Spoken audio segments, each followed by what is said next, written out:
சில பேரை இப்படி சொல்றது உண்டு, அடுத்தவங்களை அனுசரித்து நடந்துக்க தெரியல, அவன் என்ன சார் மனுஷன் அப்படிம்பாங்க. சக மனிதர்களோட எப்படி பழகிறது அப்படின்னு தெரியாததுனாலேயே பல பேர் இன்னைக்கு சங்கடப்பட்டுக்கிட்டு இருக்கிறாங்க. வசதி வாய்ப்பெல்லாம் சரியா இருக்கும், ஆனால் வாழ்க்கை சரியா இருக்காது. இன்னொருத்தர்கிட்ட எப்படி பேசுறது பழகிறதுங்கிறது தெரியாததுனால தான் இந்த அவஸ்தை. சரி, இந்த அவஸ்தை இல்லாமல் வாழறது எப்படி? இதுக்கு அனுபவசாலிகள் சில வழிமுறைகளை சொல்றாங்க. அதெல்லாம் என்னென்னங்கிறத இப்போ தெரிஞ்சுக்குவோம். முதல்ல நம்ம நாக்கு நம்ம கண்ட்ரோலில் இருக்கணும்.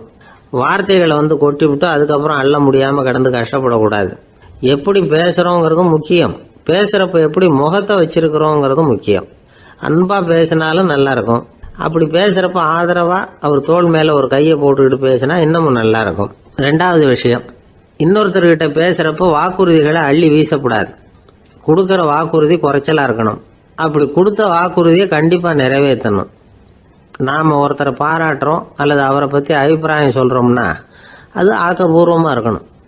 நம்ம பாராட்டு அல்லது விமர்சனம் அடுத்தவருடைய முன்னேற்றத்துக்கு உதவுறது மாதிரி இருக்கணும். நாம் சொல்கிறத கேட்டுட்டு அவன் தலையில் கையை வச்சுட்டு உட்காந்துடக்கூடாது. எப்பவும் உற்சாகமாக இருக்கணும், முகம் அலர்ச்சியாக இருக்கணும். மனுஷன் இருந்தால் வருத்தம், கவலை, ஏமாற்றம் எல்லாம் இருக்க தான் செய்யும். அதெல்லாம் மனசில் இருக்கட்டும். அந்த வருத்தமும் கவலையும் ஏமாற்றமும் சேர்ந்துக்கிட்டு நம்ம முகத்தில் இருக்கிற மலர்ச்சியை மூடி மறைக்கிறதுக்கு நாம் இடம் கொடுத்துடக்கூடாது. எந்த விஷயத்தை பற்றி யாருக்கிட்ட பேசினாலும் வெளிப்படையாக பேசணும், திறந்த மனசோட பேசணும்.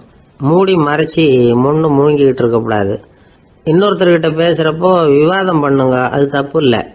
ஆனால் வாதாடிக்கிட்டு இருக்கக்கூடாது. அதாவது என்ன சொல்கிறாங்கன்னா, டிஸ்கஸ் பண்ணலாம், ஆர்கியூ பண்ணக்கூடாதான். நம்மக்கிட்ட இருக்கிற நல்ல குணங்களை நாம் எடுத்து சொல்லிகிட்டு இருக்கக்கூடாது.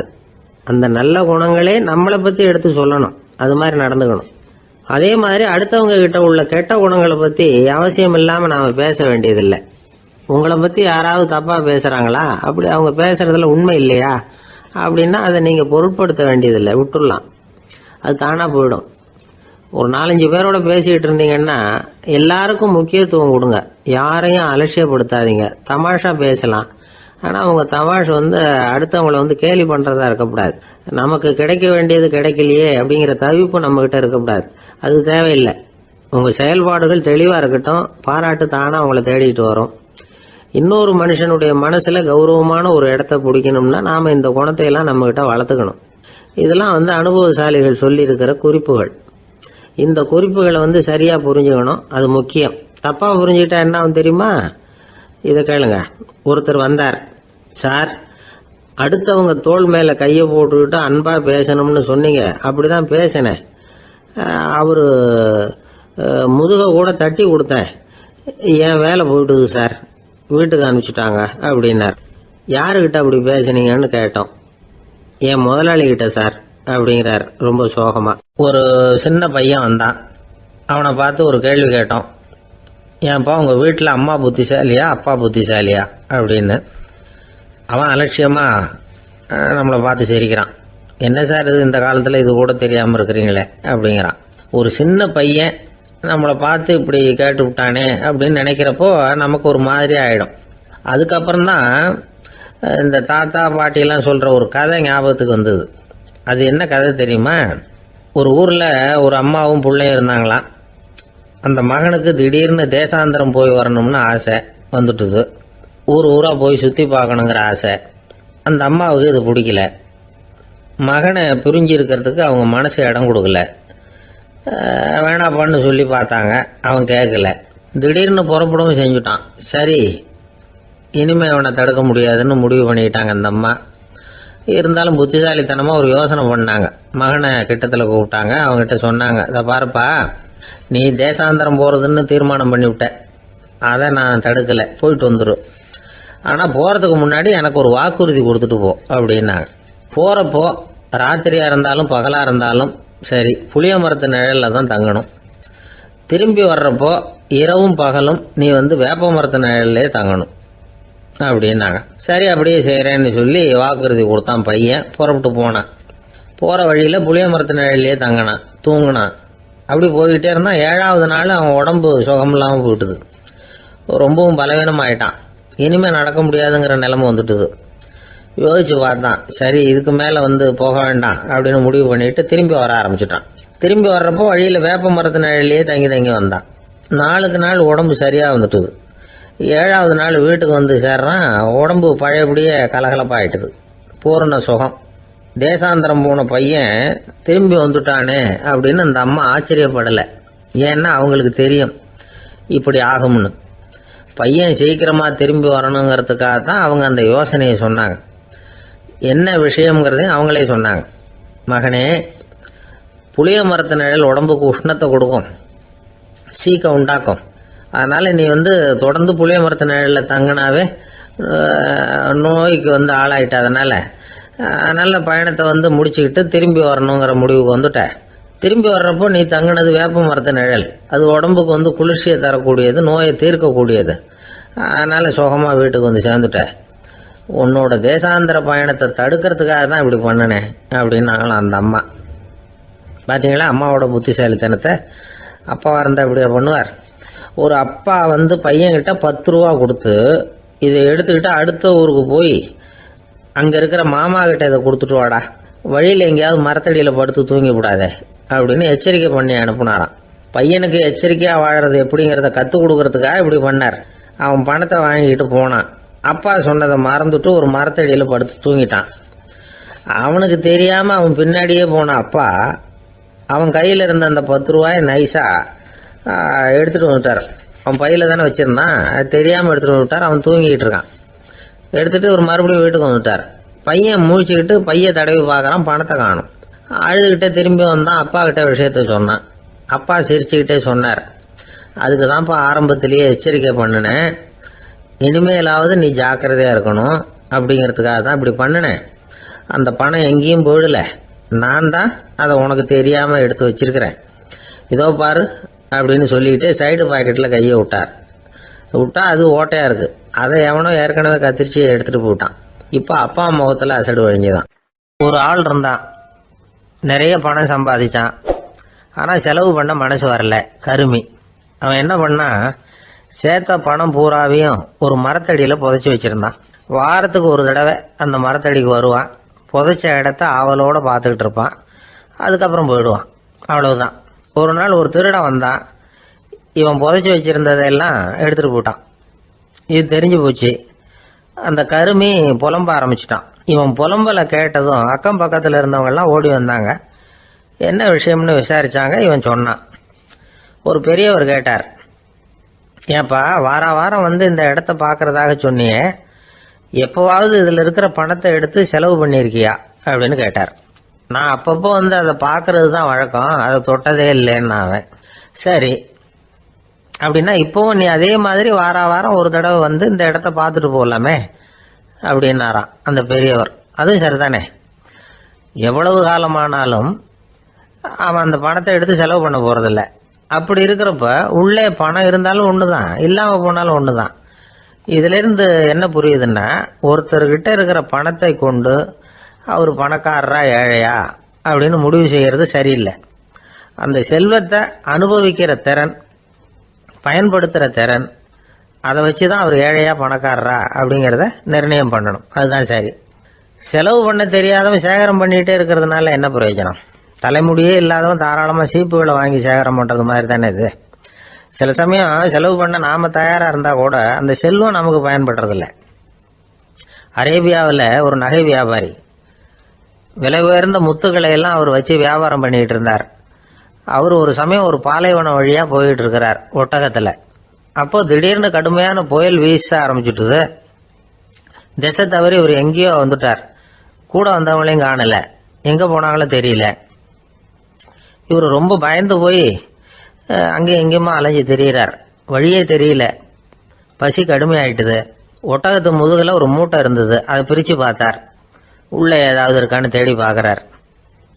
அது வரைக்கும் கண்ணில் தட்டுப்படாத அபூர்வமான ஒரு பை கண்ணில் பட்டுது. ஆஹா, அதில் ஏதாவது சாப்பிட்றதுக்கு இருக்கும் அப்படின்னு நினச்சி ஆவலாக அதை பிரித்து பார்க்குறார். அந்த பையில் விலை உயர்ந்த முத்துக்கள் நிறைய இருந்துதான். அப்போ தான் அவர் நினச்சாராம், விலை உயர்ந்த முத்துக்கள் கூட சாப்பிட்றதுக்கு உணவாக முடியாது அப்படிங்கிறத புரிஞ்சுக்கிட்டாராம். எந்த நேரத்தில் எது நமக்கு தேவையோ அது நமக்கு தாராளமாக கிடைக்கணும். அப்படி அது கிடைக்கிறதுக்கு நம்மக்கிட்ட இருக்கிற செல்வம் பயன்படணும். அது நமக்கும் பயன்படலாம், நம்ம மூலமா அடுத்தவங்களுக்கும் பயன்படலாம். அதுதான் செல்வத்தின் பயன். ஒரு மரத்தடியில் ஒருத்தன் உட்காந்து அழுதுகிட்டு இருந்தான். அந்த பக்கமா வந்த இன்னொருத்தன் ஏப்பா அழுதுகிட்டு இருக்கிறேன்னு கேட்டான். இந்த இடத்துல தான் பூமிக்கு அடியில் பணம் இருக்குது, புதைச்ச இடம் தெரியல, அதான் அழறேன் அப்படின்னா.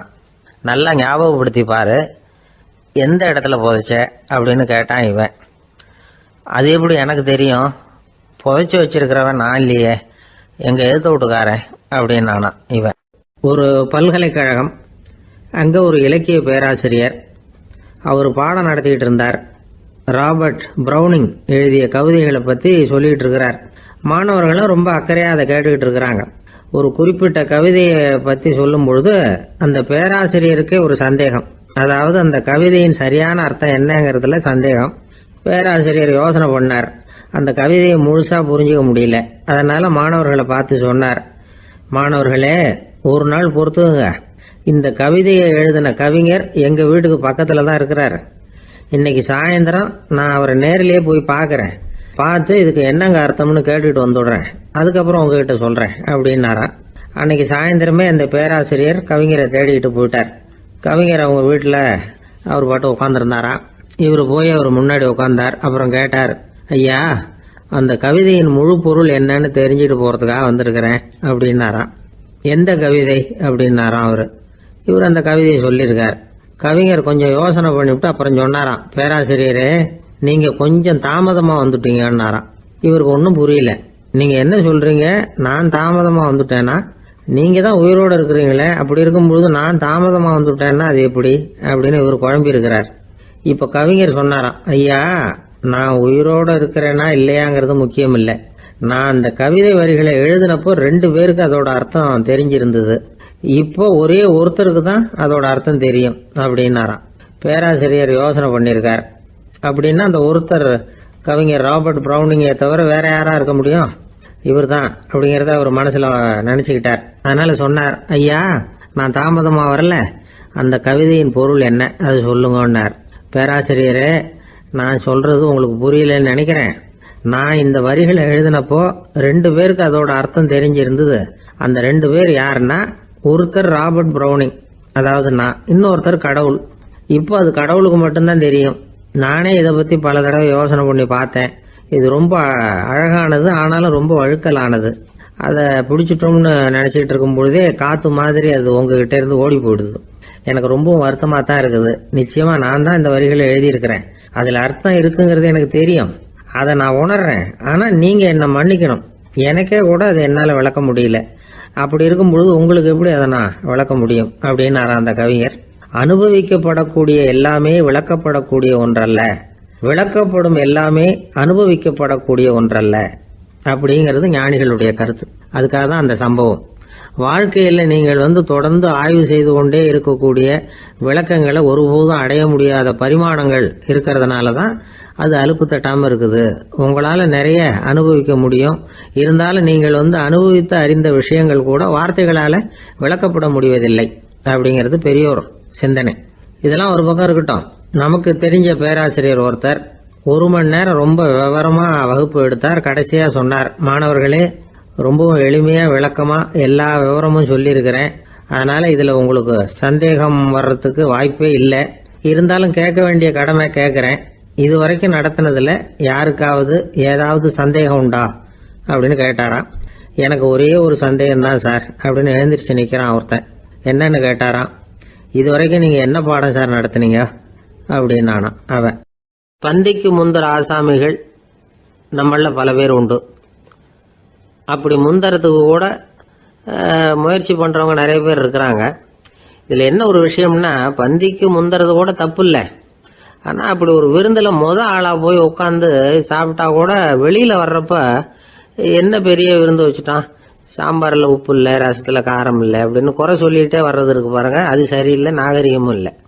கல்யாண பத்திரிகையில என்ன போட்டிருக்குது, என் பொண்ணுக்கும் இன்னார் பையனுக்கும் கல்யாணம், எல்லாரும் குடும்பத்தோட வந்திருந்து மணமக்கள் ஆசீர்வதிக்கணும், இப்படித்தானே போட்டிருக்கோம்.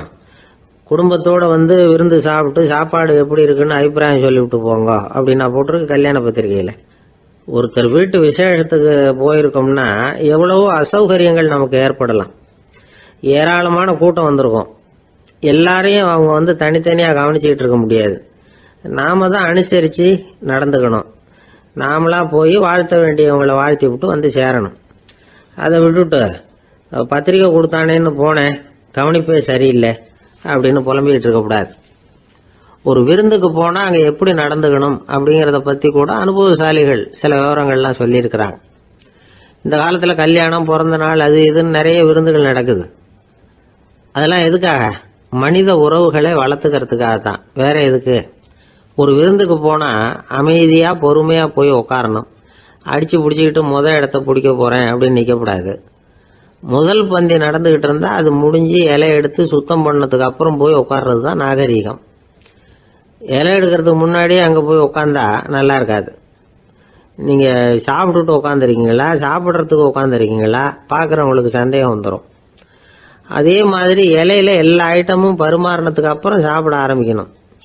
ஒவ்வொரு ஐட்டமாக வைக்க வைக்க நாம் பாட்டுக்கு எடுத்து உள்ளே தள்ளிகிட்டே இருந்தோம்னா எதை வச்சோம் எதை வைக்கலன்னு பரிமாறினவரே குழம்பி போயிடுவார். ஏன்னா எப்போ பார்த்தாலும் இலை காலியாகவே இருக்கும். சாப்பிட்றப்போ உங்கள் சாப்பாட்டையே நீங்கள் கவனிக்கணும். அடுத்தவங்க இலையில என்ன இருக்குது, பக்கத்தில் இருக்கிறவர் எதை அதிகமாக சாப்பிட்றார், இதெல்லாம் நமக்கு என்னத்துக்கு? எல்லாரும் சாப்பிட்டு முடிக்கிற வரைக்கும் பொறுமையாக இருக்கிறது தான் நல்லது. நீங்கள் மட்டும் திடீர்னு பாதியில் எழுந்திரிச்சு பக்கத்தில் இருக்கிறவங்களுக்கு சங்கடமாக இருக்குமேங்கிறதெல்லாம் யோசிக்காமல் நீங்கள் பாட்டு எழுந்திரிச்சு போகக்கூடாது. பக்கத்தில் உள்ளவங்க உங்களை எழுந்திரிக்க சொன்னால் எழுந்திரிச்சு போகலாம். விருந்துகளில் சாப்பாட்டை வீணாக்கிறதே ஒரு நாகரிகமாக போட்டுது இந்த காலத்தில். சாப்பாட்டுக்கே கஷ்டப்பட்டுக்கிட்டு பல பேர் இந்த உலகத்தில் இருக்கிறப்போ சாப்பாட்டை வீணாக்கிறது எவ்வளோ பெரிய மோசங்கிறத நினச்சி பார்க்கணும். வேணுங்கிற அளவுக்கு கேட்டு வாங்கி சாப்பிட்றது தான் முறை. விருந்தில் இந்த பஃபே அப்படின்னு சொல்லி ஒரு முறை சொல்கிறாங்கல்ல, அதாவது உணவு வகைகளையெல்லாம் பொதுவாக ஒரு இடத்துல வச்சுடுறது, நமக்கு தேவையானதை நாமே எடுத்து ஒரு தட்டில் போட்டுக்கிட்டு சாப்பிட வேண்டியது. இதில் கூட சில பேர் தேவைக்கு அதிகமாக எடுத்து போட்டுக்கிட்டு வீணாக்குறாங்க. சில சமயம் கடைசியாக சாப்பிட போகிறவங்களுக்கு எல்லா ஐட்டமும் கிடைக்காம போகலாம். அதை போய் பெருசு பண்ணிகிட்டு இருக்கக்கூடாது. என்ன சார் இந்த அளவுக்கு கூடவா நாகரிகம் தெரியாமல் இருக்கிறோம், இதை போய் பெருசாக சொல்ல வந்துட்டீங்களே அப்படின்னு நினைக்கலாம். ஒருத்தர் 2 பேருக்கு இந்த விவரம் தேவைப்படலாம். அவங்க காதலையும் இது விழட்டுமேங்கிறதுக்காக தான் இது. ஒரு பெரிய கல்யாண விருந்து நடந்துக்கிட்டு இருந்தது. விருந்து மண்டபத்து வாசலில் ஒருத்தர் நின்றுக்கிட்டு வர்றவங்களையெல்லாம் ரொம்ப மரியாதையாக வணங்கி உள்ளே அனுப்பி வச்சுக்கிட்டு இருந்தார். எப்படி தெரியுமா? வர்றவங்க கையெல்லாம் பிடிச்சி முத்தம் கொடுத்து அதுக்கப்புறம் உள்ளே அனுப்பி வச்சுக்கிட்டு இருந்தாராம். கூட்டம்லாம் முடிஞ்சதுக்கப்புறம் அவர்கிட்ட போய் கேட்டிருக்கிறாங்க, சார் நானும் எவ்வளவோ விருந்துகளுக்கு போயிருக்கிறேன், இருந்தாலும் இவ்வளவு மரியாதையாக வர்றவங்க கைக்கெல்லாம் முத்தம் கொடுத்து வரவேற்கிறத இங்கே தான் பார்க்குறேன் அப்படின்னு சொன்னாங்க.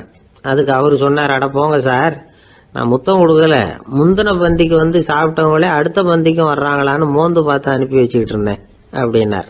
ஒருத்தன் எப்படி நடந்துக்கிறாங்கிறத வச்சு தான் அந்த ஆள் எப்படிங்கிறத நாம் முடிவு பண்ணுறோம். ஆளுமைன்னு சொல்கிறோம்ல, அதுக்கு சூழ்நிலைகளை ஆளுகின்ற தன்மை அப்படின்னு விளக்கம் கொடுக்குறார் ஒரு உளவியல் நிபுணர். சரி, ஒரு மனிதனுடைய ஆளுமையை உருவாக்குகிற விஷயங்கள் என்னென்ன? பிறப்பு, வளர்க்கப்பட்ட விதம், படிப்பு, நண்பர்கள், சமுதாயம், இப்படி நிறைய உண்டு. ஆளுமையின் அடிப்படையில் சில மனநோய்கள் உண்டாகுது. அதெல்லாம் என்னென்னங்கிறத தெரிஞ்சு வச்சுக்கிட்டோம்னா நம்ம கூட இருக்கிறவங்கள அடையாளம் கண்டுபிடிக்கிறதுக்கு அது ரொம்ப உபயோகமாக இருக்கும். ஃப்ரெனாய்டு ஆளுமை அப்படின்னு ஒன்று. இந்த கோளாறு உள்ளவங்க எப்படி இருப்பாங்க தெரியுமா? அதிக உணர்ச்சி, சந்தேகம், பொறாமை இதெல்லாம் அதிகமாக இருக்கும். வளைஞ்சு கொடுக்க மாட்டாங்க. அடுத்தவங்களோட இணக்கமான உறவு இருக்காது. அவங்க செய்கிற தப்புக்கெல்லாம் அடுத்தவங்களை குறை சொல்லிகிட்டு இருப்பாங்க. இது ஒரு ரகம். அடுத்தது ஸ்கிசாய்டு ஆளுமை அப்படின்னு சொல்கிறாங்க. இந்த கோளாறு உள்ளவங்க அடுத்தவங்களோட பழக கூச்சப்படுவாங்க. சின்ன வயசுலேயே இது ஆரம்பமாயிடுது. பகல் கனவுலேயே சஞ்சரிப்பாங்க. அவங்களுடைய விரோதம், கோபம் இதை கூட வெளியில் காட்டிக்க முடியாமல் இருப்பாங்க. இவங்களுக்கு அகமுகம், பிரச்சனைகள்லேருந்து ஒதுங்கி எதுலேயும் ஈடுபாடு இல்லாதவங்களாக இருப்பாங்க. இப்படி ஒரு ரகம். அடுத்தது சைக்ளோதமிக் ஆளுமை அப்படின்னு சொல்கிறாங்க. அது என்னென்னா உணர்ச்சிகளில் ஏற்றத்தாழ்வு அதிகமாக இருக்குமா. சில சமயம் பார்த்தா மகிழ்ச்சியாக இருப்பாங்க, சில சமயம் சோகமாக உட்காந்துருப்பாங்க. அவங்க மனநிலைக்கு தகுந்த மாதிரி சமூக நிகழ்ச்சிகளில் பங்கெடுத்துக்குவாங்க. இன்னொரு வகை என்னென்னா எண்ணப்பீடிகை ஆளுமை அப்படின்னு பேர் வச்சிருக்கிறாங்க. அதுக்கு இவங்களுக்கெல்லாம் கரெக்டாக இருக்கணும், எல்லாம் சட்டத்திட்டம் எதுலேயும் ஒரு ஒழுங்குமுறை, இப்படி எதிர்பார்க்குற மனோபாவம். இவங்க எதிர்பார்ப்புக்கும் அரண்முறைக்கும் மற்றவங்க கட்டுப்படணும்னு நினைப்பாங்க. இந்த நிலைமை நீடிச்சா என்ன ஆகும் தெரியுமா?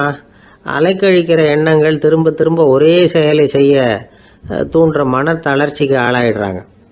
அடுத்தது ஹிஸ்டீரியா ஆளுமை. சின்ன விஷயத்தையெல்லாம் பெருசுபடுத்தி நாடகமாக்குற நடிகர்கள் இவங்க. உணர்ச்சி அதிகம் உள்ளவங்க.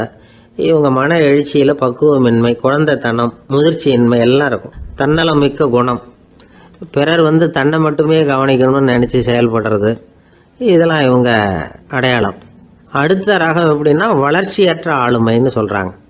அடுத்தவங்களோட இணங்கி போக முடியாதவங்க, அறிவு, மன எழுச்சி, சமூக உறவு இதில் எல்லாம் போதுமான வளர்ச்சியையும் நிறைவையும் பெற முடியாதவங்க. இவங்களால வாழ்க்கையில் முன்னேற முடியாது. பிச்சைக்காரங்க, குற்றவாளிகள் இவங்க கிட்டெல்லாம் இது மாதிரியான ஆளுமை அதிகமாக இருக்குமா. அடுத்தது என்னென்னா சோர்வு உடைய ஆளுமை. எதுலேயும் உற்சாகம் இல்லாமல் சோர்ந்து போயிருப்பாங்க. அதுக்கெல்லாம் நமக்கு வலிமை இல்லைப்பா அப்படின்னு சொல்லிட்டு இருப்பாங்க. சின்ன விஷயங்களுக்கெல்லாம் அதிர்ச்சி அடையிறது, வாழ்வின் சுவையை அனுபவிக்க முடியாதவங்க. இன்னொரு ரகம் இது கொதித்தெழும் ஆளுமைங்கிறாங்க. எதுக்கு எடுத்தாலும் ஆத்திரம், குரோதம், வன் செயல் இதுலெல்லாம் ஈடுபாடு இப்படி உள்ளவங்க. நத்தை வகை ஆளுமை அப்படின்னு ஒன்று. அடுத்தவங்க மேலே விரோதம் இருக்கும், அடிக்கணுங்கிற எண்ணம் இருக்கும். ஆனால் அதை அப்படியே வெளியில் காட்டாமல் அதே சமயம் அமைதியான முறையில் வெறுப்பை வெளிக்காட்டுற ரகம். இவங்கெல்லாம் பேசாமல் கம்முன்னு இருந்துக்கிட்டே நினைச்சதை நிறைவேற்றிக்கிடுவாங்க. முன்ஜாக்கிரதை ஆளுமை அப்படின்னு ஒரு ரகமா. பாதுகாப்பின்மை, சந்தேகம், முழுமையின்மை, அறவேக்காட்டுத்தனம் இந்த மனப்போக்கு அதிகமாக இருக்கிறதுனால அகம்பாவம், புடிவாதம், எச்சரிக்கை எல்லாம் அளவுக்கு மீறி இருக்கும். இதுவரைக்கும் நாம் பேசிக்கிட்டு இருந்த ஆளுமை பண்புகள் அளவுக்கு அதிகமாக போயிட்டுதுன்னா ஆளுமை கோளாறுகள் ஏற்படும். அதன் அடிப்படையில் மனவியாதிகள் வருமா. அதனால் இணக்கமான எல்லாரும் விரும்புகிற இயல்பான ஆளுமையை பெறுவதற்கு நாம் முயற்சி செய்யணும் அப்படிங்கிறது மனோதத்துவ நிபுணர்களுடைய ஆலோசனை. ஒருத்தர் ஒரு மனோதத்துவ டாக்டரை தேடிட்டு வந்தாராம். டாக்டர், எனக்கு மனசில் ஏதோ வியாதி, ஆளுமை கோளாறு, அதாவது எனக்கு சீக்கிரமாக செத்து போனால் தேவையில்லைன்னு தோணுது அப்படின்னாராம். உடனே அந்த டாக்டர், சரி அப்படின்னா இங்கே இருங்க, நான் வைத்தியம் பார்க்குறேன் அப்படின்னாராம். ஒருத்தர் முகத்தை தொங்க போட்டுக்கிட்டு ஒரு மாதிரியாக வந்தார். என்ன விஷயம்னு விசாரித்தேன். என்னுடைய நண்பன் ஒருத்தங்கிட்ட கருத்து வேறுபாடு, இனிமேல் நமக்குள்ளே எந்த சம்மந்தமும் வேணாம்னு நட்பை முறிச்சிட்டு வந்துட்டேன்னா. நண்பர்கள்னு இருந்தால் கருத்து வேறுபாடு வரத்தான் செய்யும்னு. கருத்து வேறுபாடு வராமல் இருக்கிறதுக்கு ஏதாவது வழி உண்டா அப்படின்னு கேட்டாங்க. அதை பற்றி நிபுணர்கள் சில யோசனைகளை சொல்லியிருக்கிறாங்கன்னு. முதல் விஷயம் என்னென்னா, உங்கள் நண்பனுக்கு ஒரு செய்தி சொல்லணும்னா அதை நீங்களே நேரடியாக சொல்லுங்கள், அல்லது உங்கள் கைப்பட கடிதம் எழுதுங்க. அதாவது நேரடி தொடர்பு முக்கியம். அதை விட்டுட்டு இன்னொருத்தர் மூலமாக நண்பர்களுக்கு செய்தி அனுப்புனா நீங்கள் சொல்கிற செய்தி அப்படியே போய் சேராது, அது சேதமாயிடும். கூட்டி குறைச்சி சொல்லிவிடுவாங்க, அது குழப்பத்தில் கொண்டாந்து விட்டுரும். இது ஒரு யோசனை. ரெண்டாவது யோசனை என்னென்னா, நீங்கள் ஒரு நல்ல காரியத்தை செய்யும் பொழுது உங்கள் நண்பரையும் சேர்த்துக்குங்க, அவருக்கும் அதில் ஒரு ஈடுபாட்டை உருவாக்குங்க. மூணாவது யோசனை, நம்ம பக்கத்தில் இருக்கிற நண்பர் மகிழ்ச்சி அடைகிற மாதிரி ஏதாவது செய்யணும். சின்ன சின்ன செயல்களாக இருந்தாலும் பரவாயில்ல, அவர் நமக்கு எதுவும் செய்யலையே, நாம் எதுக்கு செய்யணும் அப்படின்னு நினச்சிக்கிட்டு இருக்கக்கூடாது. நாலாவது யோசனை என்னென்னா, உங்களுக்கு ஒரு பிரச்சனையா அல்லது உங்கள் நண்பருக்கு ஒரு பிரச்சனையா, எதுவாக இருந்தாலும் 2 பேரும் சேர்ந்து உட்காந்து ஆலோசனை பண்ணுங்கள். நம்ம யோசனையும் கேட்கப்படுதே அப்படிங்கிற நினைப்பே அவருக்கு ஒரு மன நிறைவை உண்டாக்குமா. 5வது யோசனை, உங்கள் நண்பர் ஏதோ ஒரு காரியத்தை செய்கிறார், நீங்கள் உடனே அவசரப்பட்டு நீ செய்கிறது தப்புன்னு தீர்ப்பு சொல்லக்கூடாது. அவர் அதை செய்யறதுக்கான நியாயங்கள் எவ்வளோ இருக்கும், அதை புரிஞ்சுக்கிறதுக்கு முயற்சி பண்ணணும். 6வது யோசனை, உங்கள் நண்பர் என்ன சொன்னாலும் அதை பொறுமையாக கேளுங்க. அவர் சொல்கிறத புரிஞ்சுக்கணும், அவர் சொல்ல விரும்புகிறத புரிஞ்சுக்கணும், அவர் சொல்ல முடியாமல் தவிக்கிறதையும் புரிஞ்சுக்கணும். இப்படி 3 விதமாகவும் அவரை புரிஞ்சுக்கிட்டு அதுக்கு தகுந்த மாதிரி செயல்படணும். 7வது யோசனை என்னென்னா, உங்கள் நண்பர் உங்ககிட்ட ஏதோ ஒரு கருத்தை சொல்கிறார், அது உங்களுக்கு பிடிக்கல, அதுக்காக உடனே நீ சொல்கிறது சரியில்லை, நான் ஒத்துக்க மாட்டேன் அப்படின்லாம் மறுத்துக்கிட்டு இருக்கக்கூடாது. அவர் சொல்கிறத கேட்கணும், பொறுமையாக சிந்திக்கணும், அதுக்கப்புறம் பதில் சொல்லணும். இப்படிலாம் நடந்துக்கிட்டால் நண்பர்களுக்குள்ள கருத்து வேறுபாடு வர்றதுக்கு வாய்ப்பே இருக்காது அப்படின்னு வல்லுநர்கள் தொகுத்து சொல்லியிருக்கிறாங்க இந்த யோசனைகளை. எனக்கு தெரிஞ்ச சில நண்பர்கள் உண்டு, அவங்களுக்குள்ளேயும் கருத்து வேறுபாடுகள் வராமல் இருக்கிறதுக்கு சில நுட்பங்களை கையாளுறது உண்டு. ஒருத்தர் சொன்னார், அந்த டாக்டர் சின்ன வயசுலேருந்து என் கூட பழகினவர், நாங்கள் 2 பேரும் இணை பிரியாத நண்பர்கள். இருந்தாலும் எனக்கு உடம்பு சரியில்லைன்னா நான் அவர்கிட்ட வைத்தியம் பார்த்துக்க மாட்டேன் அப்படின்னார் ஒருத்தர். ஏன் அப்படின்னு கேட்டேன். எங்கள் நட்பு கெட்டுப்படக்கூடாது இல்லையா, அதனால தான் அப்படின்னார் இவர். ஒரு சிகை அலங்கார கூடம் ரொம்ப சுறுசுறுப்பாக எல்லாரும் வேலை செஞ்சுக்கிட்டு இருக்கிறாங்க. முடிவெட்டிக்க வந்திருக்கிறவங்க நிறைய பேர் எல்லாரும் வரிசையாக உட்காந்துருக்குறாங்க. அந்த சமயத்தில் திடீர்னு கதவை திறந்துக்கிட்டு ஒருத்தர் உள்ளே வர்றார். அவர் ஒரு பெரிய மனிதர். அவரும் முடிவெட்டிக்கிறதுக்காக தான் உள்ளே வந்திருக்கிறார். அவரை பார்த்த உடனே அங்கே வரிசையில் உட்காந்துருந்தவங்க எல்லாரும் எழுந்திரிச்சு அவர்கிட்ட வந்துட்டாங்க. அவரை சுற்றி நின்றுக்கிட்டாங்க. எப்படி இருக்கிறீங்க, நல்லா இருக்கீங்களா அப்படின்னு விசாரிக்க ஆரம்பிச்சிட்டாங்க. எல்லாம் முடிஞ்சதும் வந்தவர் கேட்டார், வரிசையில் கடைசியாக இருக்கிறவர் யார் அப்படின்னு கேட்டார். ஏன்னு கேட்டாங்க. நான் அதுக்கு அடுத்தபடியாக உட்காரணும், அதுக்காக தான் கேட்குறேன் அப்படின்னார். உடனே அங்கே இருந்தவங்கள்லாம் என்ன சொன்னாங்க தெரியுமா?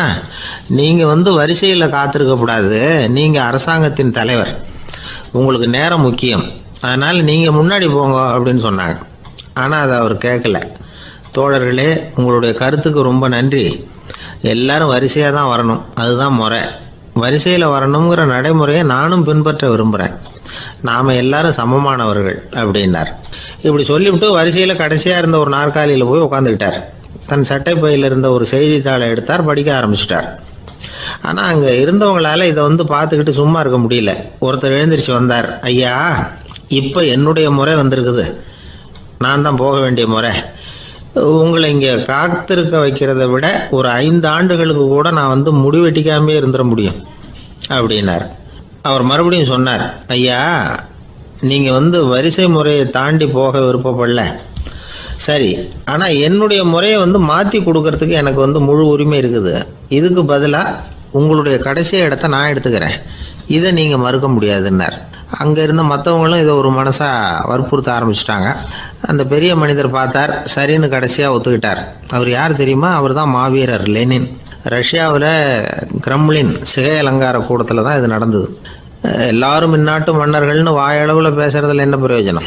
நாம் எல்லாரும் சமங்கிறத நடைமுறையில் கடைபிடிச்சி காட்டினவங்க கொஞ்சம் பேர் தான். அவங்களில் ஒருத்தர் தான் லெனின்.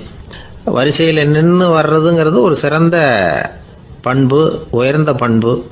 இன்றைக்கி பல இடங்களில் அது நமக்கு தேவைப்படுது.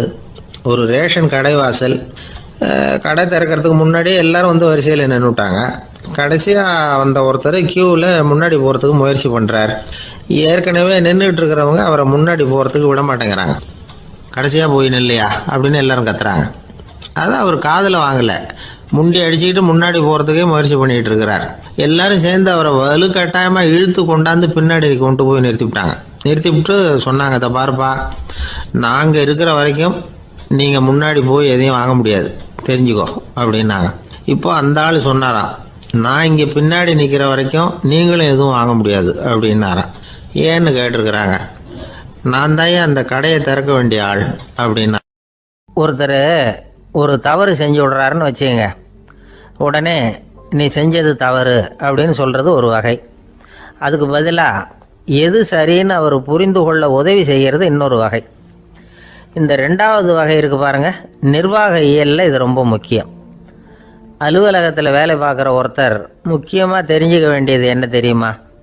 சக ஊழியர்கள்கிட்ட எப்படி பழகணும், மேலதிகாரிகள்கிட்ட எப்படி பழகணும், தனக்கு கீழே வேலை செய்கிறவங்கக்கிட்ட எப்படி பழகணும், வாடிக்கையாளர்கள்கிட்ட எப்படி பழகணும், இவங்க எல்லார்கிட்டையும் செம்மையான உறவை ஏற்படுத்திக்கிறது எப்படி. இதையெல்லாம் சொல்லிக் கொடுக்குற பாடம் தான் இன்டர் பர்சனல் ஸ்கில், திறமையான உறவு அப்படிங்கிறது. எந்த வேலையில் இருந்தாலும் சரி, இந்த உறவுகளை வளர்க்கும் திறன் உள்ளவங்க சீக்கிரம் முன்னுக்கு வந்துடுறாங்க. மற்றவங்க கிட்ட உறவை பலப்படுத்திக்கிறது எப்படி அப்படின்னு தெரிஞ்சுக்கிட்டோம்னா எந்த ஒரு தடையையும் சுலபமாக தாண்டி செய்கிற தொழிலில் முன்னுக்கு வந்துடலாம். ஹார்வர்டு பல்கலைக்கழகத்தில் ஒரு கணக்கெடுப்பு பண்ணி பார்த்தாங்களாம். பார்க்குற வேலையில் எது மாதிரி குணாதிசயம் உள்ளவங்க வேகமாக முன்னுக்கு வர்றாங்க அப்படின்னு தெரிஞ்சுக்கிறதுக்காக இந்த கணக்கெடுப்பு. வெவ்வேறு துறையில் வேகமாக முன்னுக்கு வந்திருக்கிற பல பேரை சந்தித்து இந்த சர்வேயை நடத்தியிருக்கிறாங்க. அவங்க கண்டுபிடிச்சி சொல்லியிருக்கிற உண்மை என்ன தெரியுமா? ஒருத்தர் ஒரு வேலையில் இருந்தால் அது சம்பந்தப்பட்ட சப்ஜெக்ட் பற்றிய அறிவு 35% இருந்தால் போதுமா. ஆனால் உறவுகளை வளர்க்கக்கூடிய திறன், இன்டர் பர்சனல் ஸ்கில்லு 65% வேணும். இப்படி உள்ளவங்க சீக்கிரம் முன்னுக்கு வந்துவிடுறாங்களாம். அதனால் ஒருத்தருக்கு வேலை சரியாக புரியலைன்னா கூட விவரமாக மற்றவங்கக்கிட்ட பழகிறது எப்படின்னு புரிஞ்சால் போதும், அவர் முன்னுக்கு வந்துடலாம். அலுவலகங்களில் மட்டும் இல்லை, எல்லா இடங்கள்லையும் இது ரொம்ப முக்கியம். வீட்டுக்குள்ளேயும் இது ரொம்ப முக்கியம், வீட்டுக்கு வெளியேயும் இது முக்கியம். அடுத்தவங்க கிட்ட பழகிறது எப்படிங்கிறத தெரிஞ்சுக்காதவன் வாழ்க்கையில் முன்னேற முடியாது. இன்னைக்கு ஆயுதங்களால் காயப்படுத்தி கொள்ளுகிறவர்களை விட வார்த்தைகளால் காயப்படுத்தி கொள்ளுகிறவர்கள் தான் அதிகம். பெரியவங்க என்ன சொல்கிறாங்க தெரியுமா? நீங்கள் இந்த பூமியில் பிறந்ததன் அர்த்தம் பூர்த்தி ஆகணும்னா அடுத்தவங்களுக்கு உதவி பண்ணுங்க. அடுத்தவங்களுக்கு உதவி செய்ய முடியாவிட்டால் கூட பரவாயில்லை, ஆனால் யாரையும் புண்படுத்தி விடாதீங்க அப்படின்னு சொல்கிறாங்க. எனக்கு தெரிஞ்ச ஒருத்தர் ஒரு அலுவலகத்தில் வேலை பார்க்குறார். அவர் சொல்லுவார், எனக்கு இந்த இன்டர்பர்சனல் ஸ்கில் ரொம்ப அதிகம் சார். சக ஊழியர்கள்கிட்ட ரொம்ப சுமூகமாக நடந்துக்குவேன். என் கூட வேலை பார்க்குற ஒருத்தருக்கு ஏதாவது ஒரு கஷ்டம்னா அந்த சமயத்தில் அவர் செய்ய வேண்டிய வேலையை நான் செஞ்சுருவேன் சார் அப்படிம்பார். நான் அவர்கிட்ட சமீபத்தில் அப்படி ஏதாவது செஞ்சுருக்கீங்களா அப்படின்னு கேட்டேன். செஞ்சுருக்கேன் சார்.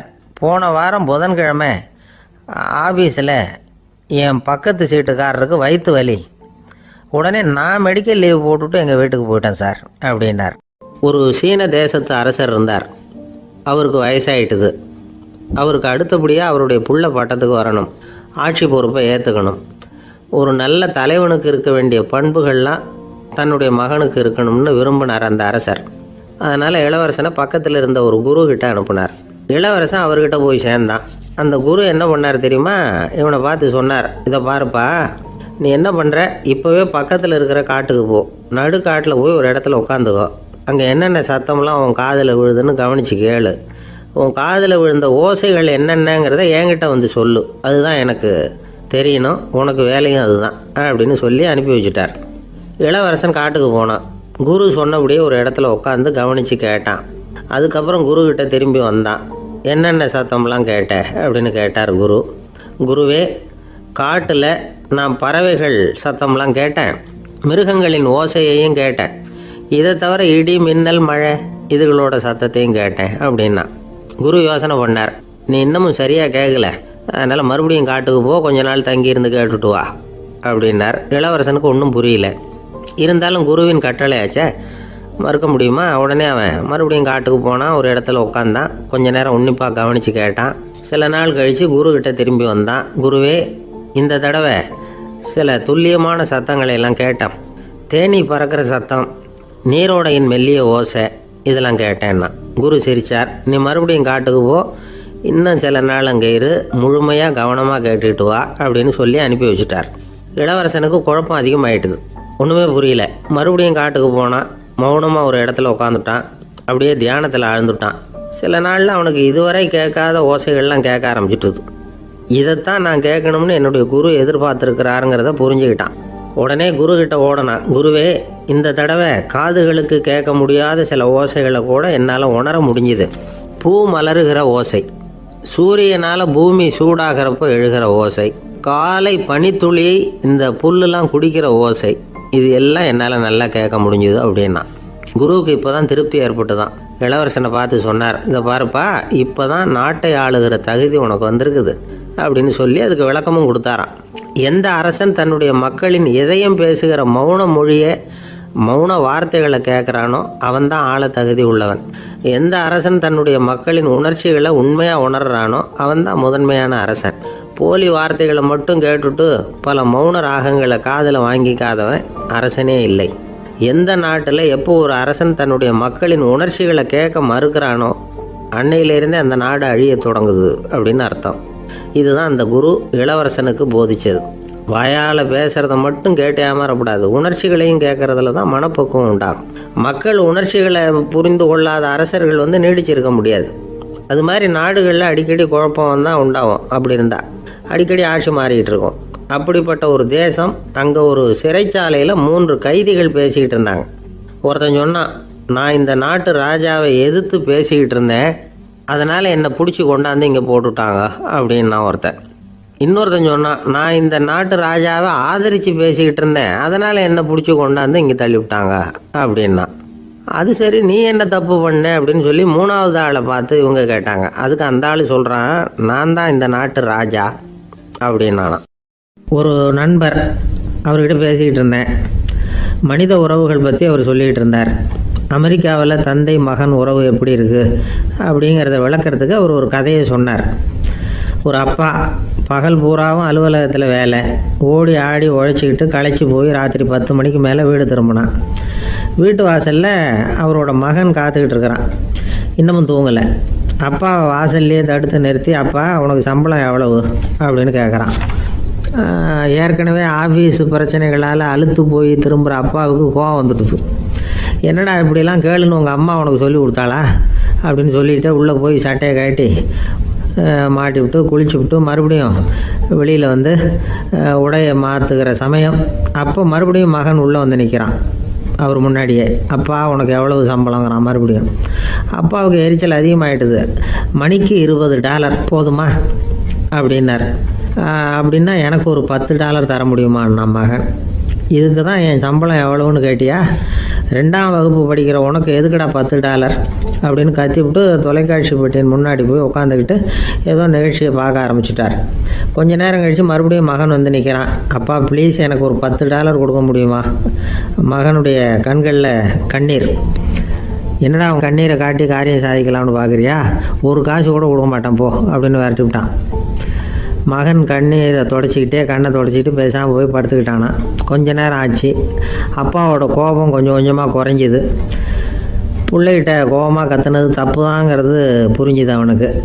எழுந்திரிச்சு போனான், படுக்கை இறக்கி போனான். மகனை பார்த்தான். அவன் தலையணையை கட்டி பிடிச்சிக்கிட்டு அழுதுகிட்டு இருக்கிறான்.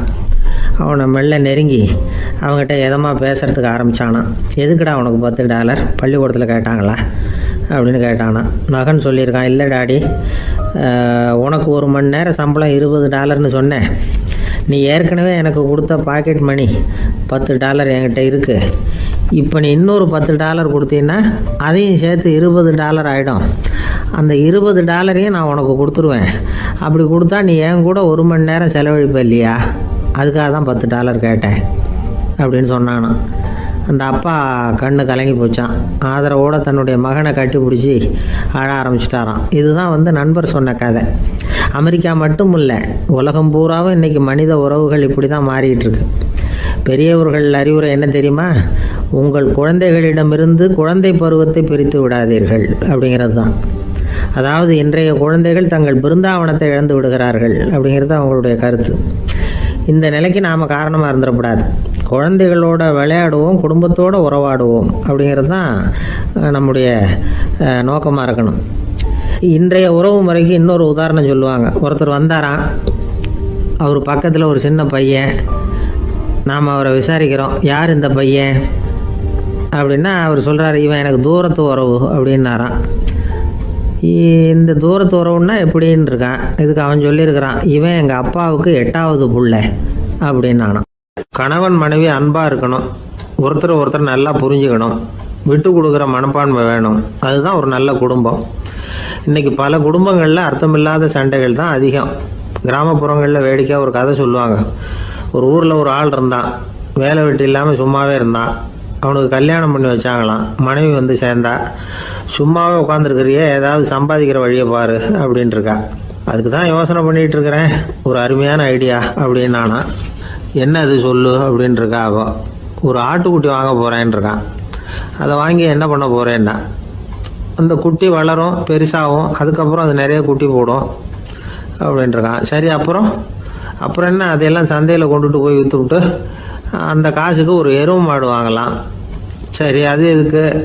எருவு மாடு நிறைய பால் கொடுக்கும், அதை கொண்டுகிட்டு போய் பால் பண்ணையில் கொடுப்பேன், அல்லது நானே விற்றுருவேன், கை நிறைய காசு கிடைக்கும். அதுக்கப்புறம் ஒரு பசுமாடு வாங்குவேன், பாலையும் விற்கலாம், நாமளும் காய் போட்டு சாப்பிட்லாம், இப்படிலாம் சொல்லியிருக்கான். அப்போ அந்த பொண்ணு சொல்லிச்சான், அடுத்த தெருவில் இருக்கிற எங்கள் அம்மா வீட்டுக்கும் கொஞ்சம் பால் கொடுத்து அனுப்பலாம் அப்படின்ட்டுருக்கா அந்த பொண்ணு. இந்த இடத்துல கணவனுக்கு கோவம் வந்துட்டுது. அது எப்படி உங்கள் அம்மா வீட்டுக்கு எதுக்கு கொடுக்கணும், அதெல்லாம் முடியாதுன்றிருக்கான். இந்த இடத்துல சண்டை ஆரம்பமாயிட்டுது. கொஞ்ச நேரத்தில் 2 பேரும் சத்தம் போட ஆரம்பிச்சிட்டாங்க. கடுமையான சண்டை நடக்கிறத பக்கத்து வீட்டுக்காரன் காதில் வாங்கினான். அவன் ஓடியாந்தான். அவனுக்கு தெரியும், வாங்காத மாட்டுக்காக இப்படி சண்டை போட்டுக்கிட்டு இருக்கிறாங்கங்கிறது அவனுக்கு புரியும். அவன் ஓடி வந்து சொன்னான், ஏண்டா உன்னோட பசுமாட்டை ஒழுங்காக கட்டி போடக்கூடாதான்ருக்கான். என்னடா சொல்கிறேன்னா, இவன் உன் மாடு என் தோட்டத்தில் வந்து மேய்ஞ்சுட்டுது, பயிரெலாம் நாசமாயிட்டுது, 10,000 ரூபா அளவுக்கு சேதம், அதை வாங்கிட்டு போகிறதுக்கு தான் வந்தேன், குடுறா 10,000 நானா. இவன் அரண்டு போயிட்டான். அப்புறம் சொன்னான், டே நான் இன்னும் மாடே வாங்கலையே, அதுக்குள்ளே அது வந்து எப்படிடா உன் தோட்டத்தில் மேயும், என்னடா வளர்றேன்ருக்கான். நீ தாண்டா இப்போ உளறிக்கிட்டு இருக்க, மாடே வாங்கலை, அதுக்குள்ளே எப்படிடா வந்து உன்னுடைய மனைவி அவங்க அம்மா வீட்டுக்கு பால் கொடுத்து அனுப்ப முடியும் அப்படின்னு அவன் கேட்டானா. நம்மளால இப்போ தான் புத்தி வந்துதான். அர்த்தமே இல்லாத சண்டை போட்டுக்கிட்டு இருக்கிறோம் அப்படிங்கிறத அவன் புரிஞ்சுக்கிட்டானான். இது நம்ம முன்னோர்கள் சொல்லியிருக்கிற ஒரு கதை. சண்டையில் தான் அர்த்தம் இல்லையே தவிர கதையில் அர்த்தம் உண்டு. அதாவது இல்லாத விஷயங்களுக்காக சண்டை போட்டுக்கிட்டு இல்லறத்தை வீணாக்கிக்கிட்டு இருக்கிற மனிதர்கள் இன்றைக்கு நிறைய பேர் இருக்கிறாங்க. ஒருத்தன் தன்னுடைய மனைவியை பற்றி மாமனார்கிட்ட புகார் சொன்னானா. மாமா, உங்கள் பொண்ணு அர்த்தமில்லாத சண்டை போடுறா, எதுக்கு எடுத்தாலும் எடுத்தெறிஞ்சு பேசுகிறா அப்படின்ட்டுருக்கான். நீ எப்படி மாப்பிள்ளை அதை சமாளிக்கிற அப்படின்னு கேட்டிருக்காரு அவர். அவள் எடுத்தெறியறது என் மேலே படாமல் ஒதுங்கி நின்றுக்கிறேன் அப்படின்னு நானா இவன். ஒரு பெரியவர்கிட்ட பேசிக்கிட்டு இருந்தேன். அவர் என்கிட்ட ஒரு கேள்வி கேட்டார். திருடர்கள் எத்தனை வகை தெரியுமா உனக்கு அப்படின்னார். இதுதான் அவர் கேட்ட கேள்வி. எதுக்காக என்ன பார்த்து அந்த கேள்வி கேட்டார் தெரியல. இருந்தாலும் நான் அவருக்கு பதில் சொன்னேன். திருடர்களில் எத்தனையோ வகை உண்டுங்க. கார் திருடன், சைக்கிள் திருடன், முகமூடி திருடன், எப்படி சொல்லிகிட்டே போகலாம். இருந்தாலும் என்னுடைய சிற்றறிவுக்கு எட்டின வரையில் திருடர்களை 2 வகையாக பிரிக்கலாம் அப்படின்னு நினைக்கிறேன். ஒன்று ராத்திரியில் திருடுற திருடன், இன்னொருத்தன் பகலில் திருடுற திருடன். அதாவது பகல் திருடன், ராத்திரி திருடன் அப்படின்னு பெரியவர் சிரித்தார்.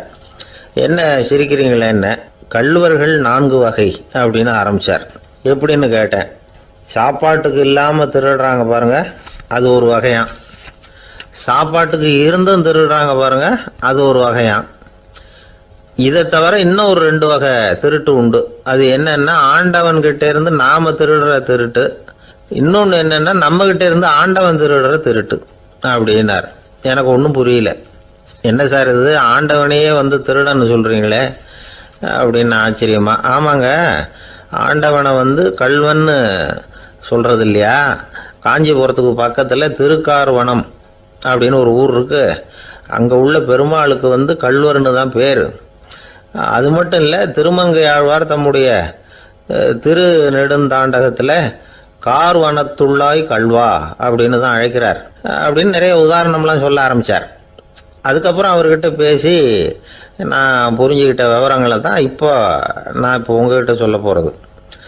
அதாவது அவர் சொன்ன முதல் வகை திருடர்கள் சாப்பாட்டுக்கு இல்லாமல் திருடுறவங்க. இவங்களை திருத்தி போடலாம். சாப்பாட்டுக்கு இருந்தும் பணம் சேர்க்கணுங்கிற ஆசையால் பொய் கணக்கெல்லாம் எழுதுறாங்க பாருங்க, அவங்க தான் 2வது வகை. 3வது வகை திருட்டு தான் மிகப்பெரிய திருட்டு. இறைவனுக்கு சொந்தமானதை நம்முடையதுன்னு நினைக்கிற திருட்டு.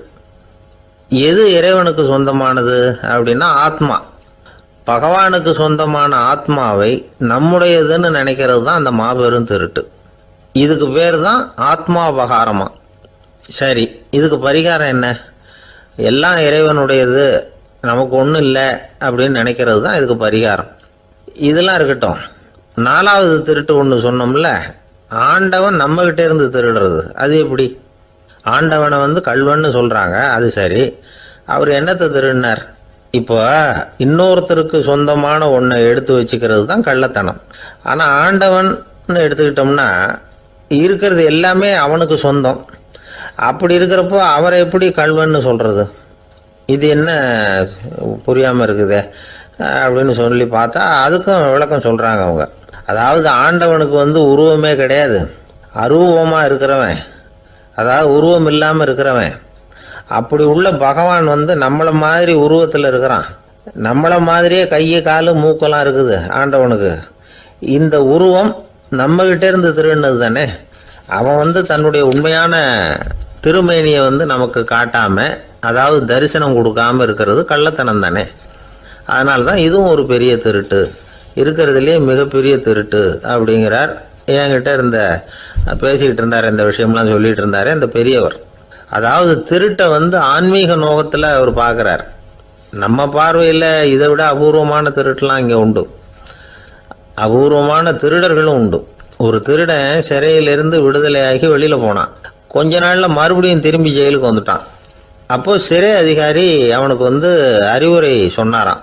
ஏன்பா இப்படி அடிக்கடி தப்பு பண்ணிவிட்டு ஜெயிலுக்கு வந்துவிடுறியே, உனக்கு சொந்த பந்தம் எதுவும் இல்லையா?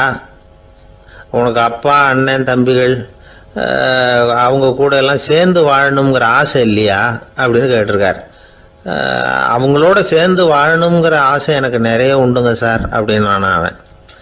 அப்புறம் எதுக்கு இப்படி ஜெயிலுக்கு வந்துவிடுற அப்படின்னாரான் அவர். அவங்க எல்லாருமே இங்கே தானே சார் இருக்காங்க அப்படின்னு அவன். ஒரு ஊரில் ஒரு துறவி இருந்தார், புத்த சமய துறவி. அந்த ஊர் மன்னன் அவரை பற்றி கேள்விப்பட்டிருக்கான். ஒரு நாள் புறப்பட்டு போனான், துறவியின் பாதங்களை தொட்டு வணங்கினான். அதுக்கப்புறம் சொன்னான், ஐயா, நான் உங்களை அரண்மனைக்கு அழைச்சிட்டு போகிறதுக்காக வந்திருக்கிறேன். இனிமே நீங்கள் இங்கே எதுக்கு இருக்கணும் அப்படின்னு அவன் மனசுக்குள்ளே என்ன நினைப்புன்னா, இவர் எங்கே வர போகிறாரு, நான் ரொம்ப எளிமையானவன், எனக்கு எதுக்கு அரண்மனை வாசம்னு சொல்லிவிடுவார் அப்படின்னு நினச்சிருக்கான். ஆனால் அந்த துறவி என்ன பண்ணார் தெரியுமா? அப்படியா, சரி போகலாம், வா, போய் உன் ரதத்தை கொண்டுட்டு வா, அரண்மனைக்கு போகும்பொழுது அதுக்கு தகுந்த மாதிரி ஆடம்பரமாக போகணும் அப்படின்னு விட்டாரான். துறவி இப்படி சொன்னதும் அந்த மன்னனுக்கு மனசுக்குள்ளே சந்தேகம் வந்துட்டுது. இவர் உண்மையிலேயே துறவி தானா, ஏமாத்து பேர் வழி மாதிரி தெரியுதே அப்படின்னு நினச்சிருக்கான். இருந்தாலும் இனிமேல் என்ன பண்ணுறது, சொல்லியாச்சு.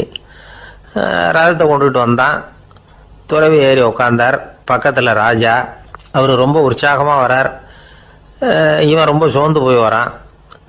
துறவி மரத்தடியிலேயே வாழ்ந்து பழக்கப்பட்டவர், அரண்மனையில் எளிமையாக ஒரு இடத்துல உட்காந்துக்குவார் அப்படின்னு நினச்சான். ஆனால் அப்படி இல்லை. அரண்மனைக்கு வந்த உடனே அந்த துறவி அதை கொண்டுட்டு வா, இதை கொண்டுட்டு வான்னு சொல்லி உத்தரவு போட ஆரம்பிச்சுட்டார். அரண்மனையில் இருந்தால் அரசனை மாதிரி இருக்கணும் அப்படிங்கிறார். ராத்திரி பூரா சௌரியமாக தூங்கினார். பகலில் அரண்மனை தோட்டத்தில் உலாவ வேண்டியது, நீச்சல் குளத்தில் குளிக்க வேண்டியது, இப்படியே பொழுது போக்கிட்டு இருக்கிறார். அந்த அரண்மனையில் துறவி மகிழ்ச்சியாக இருக்கிறார். மன்னனால் அப்படி இருக்க முடியல. அவருக்கு எந்த கவலையும் இல்லை, இவனுக்கு அரசாங்க கவலைகள். துறவி அப்படி இருக்கிறத இவனால் தாங்கிக்க முடியல. ஒரு நாள் அவர்கிட்டே போய், நான் உங்ககிட்ட கொஞ்சம் பேசணும்னு துறவி பார்த்தார். நான் இந்த அரண்மனைக்கு வரும்பொழுதே நீ என்னமோ என்கிட்ட கேட்கணும்னு நினைச்ச, ஏன் காலதாமதம்? நீ அனாவசியமாக உன்னையே தொந்தரவு பண்ணிட்டு இருக்கிற, நீ கவலையாக இருக்கேங்கிறது எனக்கு புரியுது. நான் மரத்தடியில் இருந்தப்போ கூட என்னை அடிக்கடி சந்திச்சுக்கிட்டு இருப்பேன், ஏதாவது விளக்கம் கேட்கறது உண்டு. இங்கே வந்த பிறகு என்னை சந்திக்கிறது கூட அபூர்வமாக போயிட்டுது. நீ இப்போ என்ன கேட்க போறேங்கிறது எனக்கு தெரியும், இருந்தாலும் கேள் அப்படின்னாராம். வேற ஒன்றும் இல்லைங்க, இப்போ உங்களுக்கும் எனக்கு என்ன வித்தியாசம்? 2 பேரும் அரண்மனையில் தான் இருக்கிறோம். நீங்கள் மகிழ்ச்சியாக இருக்கிறீங்க, நான் அப்படி இருக்க முடியல. இவ்வளவுக்கும் நீங்கள் முன்னாடி இருந்தது மாதிரி இல்லை. தினமும் தங்க தேர் கேட்குறீங்க, உயர்தரமான ஆடைகள் அணிகிறீங்க, சுவையான சாப்பாடு.